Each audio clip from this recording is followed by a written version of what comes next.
ஆஸ்திரேலியாவில் நடந்த mushroom murders. மதிய உணவில் கெட்டுப்போன காளானை விருந்தளித்து மூவரை கொன்ற பெண்.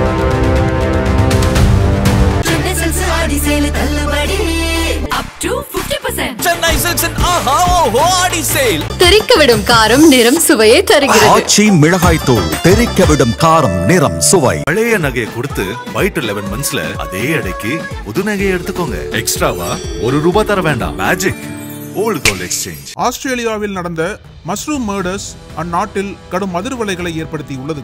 மதிய உணவில் கெட்டுப்போன காளானை விருந்தளித்து மூவரை கொன்ற பெண்ணை தற்போது பல கட்ட விசாரணைகளுக்கு பிறகு நீதிமன்றம் குற்றவாளி என அறிவித்துள்ளது.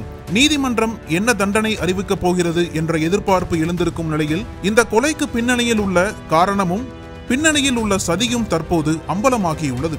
ஆஸ்திரேலியாவில் உள்ள விக்டோரியா மாகாணத்தின் லியன் கேத்தா எனும் நகரைச் சேர்ந்தவர் 50 வயதான எரின் பேட்டர்சன். ஜூன் 2007ஆம் ஆண்டு சைமன் என்பவரை திருமணம் செய்தார் எரின். இந்த தம்பதிக்கு 2 குழந்தைகள் உள்ளனர். ஆரம்பத்தில் சரியாக சென்ற இவர்களது திருமண வாழ்க்கை நீண்ட ஆண்டுகள் நீடிக்கவில்லை. பல குடும்ப பிரச்சனைகள், நிதி சார்பான பிரச்சனைகள் ஒரு கட்டத்தில் இவர்களுக்கிடையே மோதலை உருவாக்கியது. விளைவு கடந்த 2015ஆம் ஆண்டு இருவரும் பிரிந்து சென்றனர். பிரிந்து சென்றாலும் அவர்களுக்கிடையே இருந்த மோதல் முடிவுக்கு வரவில்லை. குழந்தைகளின் வளர்ப்பில் சைமன் கவனம் செலுத்தவில்லை என எரின் தொடர்ந்து குற்றம் சாட்டி வந்தார். 2022க்கு பிறகு அவர்களின் மோதல் பகையாக மாற ஆரம்பித்தது. குழந்தைகளுக்கான கல்வி செலவிற்கும் மருத்துவ செலவிற்கும் சைமன் பணம் தர மறுப்பதாக எரின் குற்றம் சாட்டினார். குழந்தைகளை வேறு பள்ளியில் சேர்ப்பதற்கு சைமன் எதிர்ப்பு தெரிவித்தது முதல் பணம் தர மறுத்தது வரை சைமனின் முடிவுகள் எரினை விரக்தி அடைய செய்தது. இப்படி மோதல் தொடர்ந்ததால் எரின் சைமனின் பெற்றோரான டான் மற்றும் கெயில் பேட்டர்சனிடம் முறையிட்டு அவர்களின் உதவியை நாடினார். அவர்களோ இந்த மோதலை முடிவுக்கு கொண்டு வருவதிலிருந்து ஒதுங்கிக் கொண்டதாகவும் எரினுக்கு உதவ மறுத்ததாகவும் கூறப்படுகிறது. பேட்டர்சன் குடும்பத்தினர் தன்னை வேண்டுமென்றே ஒதுக்குவதாக உணர்ந்த எரின் ஒரு கொடூர திட்டத்தை தீட்டியுள்ளார். சைமனை அவரின் பெற்றோர் சரியாக வளர்க்கவில்லை என்று குறை கூறிய எரின் அவர்களை பழிவாங்க வேண்டும் என முடிவு செய்தார். அதற்காக அவர் போட்ட ஸ்கெட்ச் தான் மதிய உணவு. கடந்த ஜூலை 29, 2023 அன்று சைமனையும் அவரின் பெற்றோரையும் மதிய உணவிற்கு அழைத்தார் எரின். ஆனால் தனக்கு வேறு வேலைகள் இருப்பதாக கூறி அந்த மதிய விருந்தை சைமன் புறக்கணித்து விட்டார். எரின் விரித்த வலையில் வந்து விழுந்தார்கள் சைமனின் பெற்றோர் டான் மற்றும் கெயில் பேட்டர்சன். கூடவே கெயிலின் சகோதரி ஹீத்தரும் அவரது கணவர் இயானும் இந்த விருந்தில் கலந்து கொண்டனர். இந்த விருந்தில் அவர்களுக்காக மாட்டிறைச்சியும் கெட்டுப்போன காளானும் படைத்தார் எரின். கெட்டுப்போன காளான் வேண்டுமென்றே அவர்களுக்கு படைக்கப்பட்டது. தானும் சாப்பிட வேண்டும் என்ற நிர்பந்தத்தில் மிக குறைவாக அந்த உணவை உட்கொண்டார் எரின். பிறகு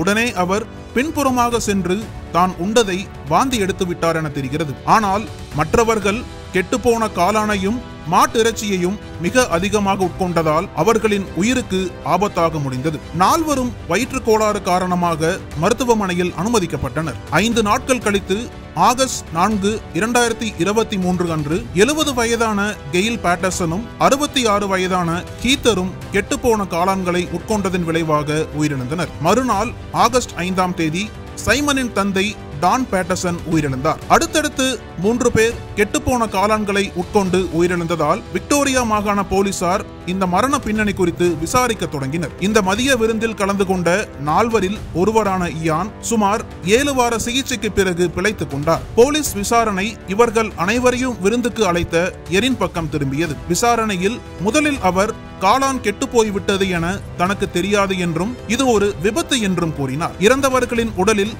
கெட்டுப்போன காளான் விஷமாக மாறி பல உடல் உறுப்புகள் செயலிழந்து விட்டன. இது கொலையாக இருக்கக்கூடும் என்ற கோணத்தில் விக்டோரியா போலீசார் பிரேத பரிசோதனை அறிக்கைகளையும் தடயவியல் அறிக்கைகளையும் தீர ஆராய்ந்தனர். இந்த விசாரணையில் எரின் பல இடங்களில் முரணாக பதிலளித்தது போலீசாருக்கு சந்தேகத்தை கொடுத்தது. தீவிர விசாரணைக்கு பிறகு தான் அந்த காளான்களை 3 மாதத்திற்கு முன்பே வாங்கியதாக எரின் பின்னர் ஒப்புக்கொண்டார். 2022ஆம் ஆண்டு இது போன்ற ஒரு விருந்தை எரின் சைமனுக்கு அளித்தார் என்றும் அதை உட்கொண்ட பிறகு சைமன் மருத்துவமனையில் அனுமதிக்கப்பட்டார் என்ற உண்மை தெரிந்தது. ஆகையால் எரினுக்கு சைமன் குடும்பத்தினரை தீர்த்து கட்ட வேண்டும் என்ற நோக்கம் ஏற்கனவே இருந்ததாக போலீஸ் விசாரணையில் தெரிய வந்தது. எரினுக்கு சைமன் மீதிருந்த கோபமும் அவரின் பெற்றோர் மீதிருந்த கோபமும் இந்த கொலைக்கு நோக்கமாக இருந்ததாக கூறப்படுகிறது. தொடர் விசாரணைக்கு பிறகு எரின் நவம்பர் 2, 2023 அன்று கைது செய்யப்பட்டார். மூவரை கொன்றதற்காக 3 கொலை வழக்குகளும் ஒருவரை கொல்ல முயற்சி செய்ததற்காக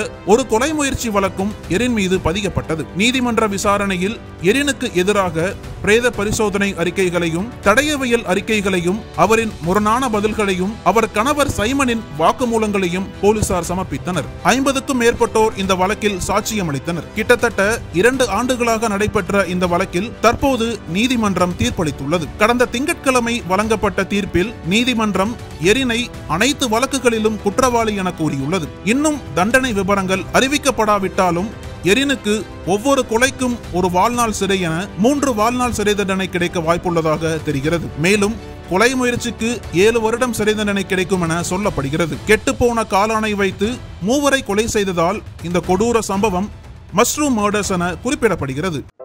நக்கீரன் டிவிக்கு சப்ஸ்கிரைப் செய்யுங்கள். உங்கள் ஆதரவே எங்கள் பலம்.